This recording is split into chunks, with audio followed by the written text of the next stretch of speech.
This is Quilting to Music Part 2, and last time I talked a little bit about picking fabrics that had a particular pattern, and I wanted to give everyone an idea of what exactly it is that I'm talking about. So as you see this plaid, which I've already started actually, I'm trying to make just straight diagonal lines because remember I said that if you can sew in a straight line, you can make a nice quilt.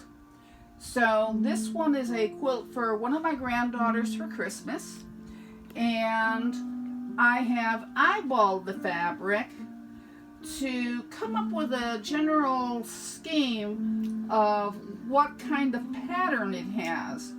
And what I realized was that it was a perfect diagonal straight down the line just by looking at the material in general.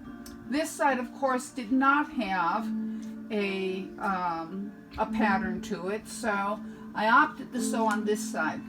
So knowing what my pattern is, I'm going to begin, and you want to start off and do a tie off on your stitch, and with your quilt gloves, away you go. And as you can hear, I have my music behind me, and I sort of just get into the rhythm of the machine. Now, when I sew, I like to have my needle in the down position, meaning that if you have a newer machine, you can actually set your machine for the needle to stop in the fabric, in the down position. And I don't know if you could get a kind of close-up of that, but as you can see, the needle is sunk all the way into the fabric. Give me a second. You want me to get a close-up? Yes. Well, you don't have to.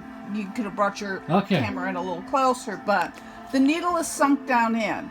This would be the up position. Okay. Now where you have it up. So what we prefer to do is have it in the down position so that if I stop, I don't throw any stitches off. And away we go, now that I have repositioned. Now, essentially, what you really like to do is to start in the middle of the quilt and work your way outward.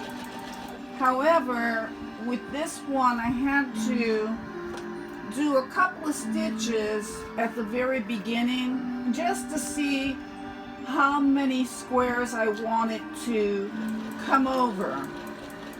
And I accidentally knocked my speed off, and off I go again.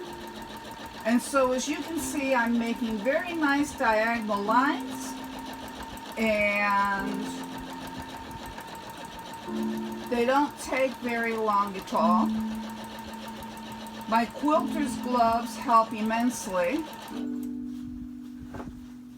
And when I finish this, hopefully, if not tonight, but by tomorrow when I finish, for sure, I'm constantly thinking of the type of edging or binding that I want on my quilt. And because there is a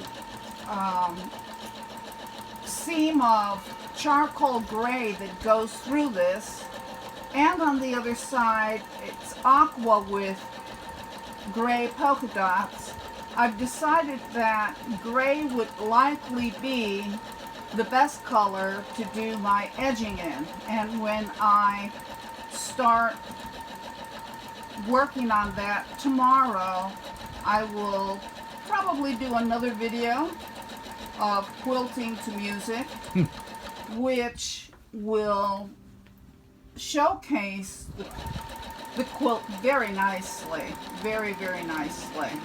And we're getting to the end, and so you do your tie off stitch, and gotta love those newer machines that have the self cutters, because I don't have to pull out and waste thread. So I'm going to try to get a close-up of what the quilt looks like. I don't know if you can see it, or if you can see the stitching per se. You can see some of the seams here, and then some of the seams going across for a very nice diamond pattern. And that line didn't take very long. So you too can do a straight line quilt. And so then I would count off and I would say, okay, from here to here, I want my line to start somewhere about here. So I'm going to turn it this way, and then I would start the next line. And I want to thank you for watching, friends and family, and I hope that I have sparked your curiosity even more on straight line quilting. Good night.